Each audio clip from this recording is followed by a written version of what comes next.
आगामी 2026 विधानसभा चुनाव से पहले पश्चिम बंगाल में एसआईआर परियोजना शुरू करने के निर्वाचन आयोग के निर्णय के खिलाफ राज्य भर के विभिन्न सामाजिक, सांस्कृतिक और नागरिक संगठनों ने तीव्र विरोध जताया है। विरोध करने वाले संगठनों का कहना है कि बिहार के अनुभव से स्पष्ट एसआईआर दरअसल एनआरसी का नया नाम है, जिसका उद्देश्य बंगाल के नागरिकों को बेनागरिक बनाना।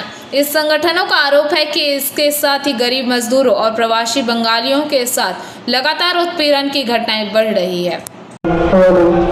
আজকে প্রতিবাদ কর্মসূচি রয়েছে, আপনাদের কি নিয়ে মূলত এই প্রতিবাদ কর্মসূচি?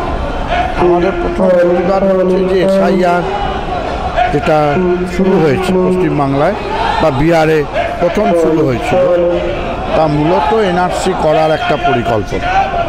এবং আপনারা যদি এনআরসি ডকুমেন্টগুলো দেখেন, যখন আসামে এনআরসি চালু করলো, সেই ডকুমেন্টে প্রায় 8-9টা ডকুমেন্টই আমাদের এই এসআইআর বা ভোটার তালিকায় নাম তোলার ক্ষেত্রটা ঢুকিয়ে দিয়েছে। এক ধরনের নথি চেয়েছে। ভোটার তালিকায় নথির চাওয়াটা ভিন্ন ধরনের, এবং ইলেকশন কমিশনের 3টে কাজ আছে ভোটার তালিকা যদি রিভিশন করতে হয়। 1, মারা গেছে কিনা, 2, অন্য জায়গায় চলে গেছে কিনা, 3, একটা লোকের একাধিক জায়গায় নাম আছে কিনা। এর বাইরে কমিশনের কোনো ক্ষমতা নেই।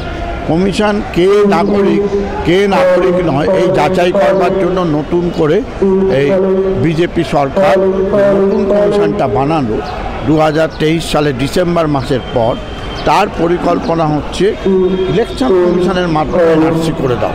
এনআরসি যদি ঘোষণা করে পুরো দেশ জুড়ে প্রতিবাদ হবে, সিএ এর মতো গণ্ডগোল শুরু হবে।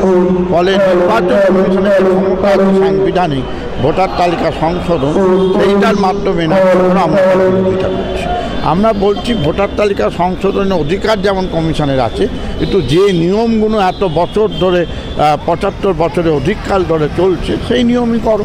নতুন নিয়ম তো করার কোনো দরকার হয়নি। এত বছর ধরে নির্বাচন হয়েছে, এত মানুষ ভোট দিয়েছে, সবাই জাল। তুমি এসে একমাত্র ঠিক করছো কে ভারতীয় আর কে ভারতীয় নেই, অধিকারই তোমার নেই। সুপ্রিম কোর্টের রায় আছে, কমিশন নিজে বক্তব্য বলেছে আমার কোনো অধিকার নেই। তবু এই কমিশন গায়ের জোরে আইনে বসে আছে বলে গা জোয়ারি করে এটা করছে। এই অন্যায়ের বিরুদ্ধে আমাদের। Bureau report, PBTV news.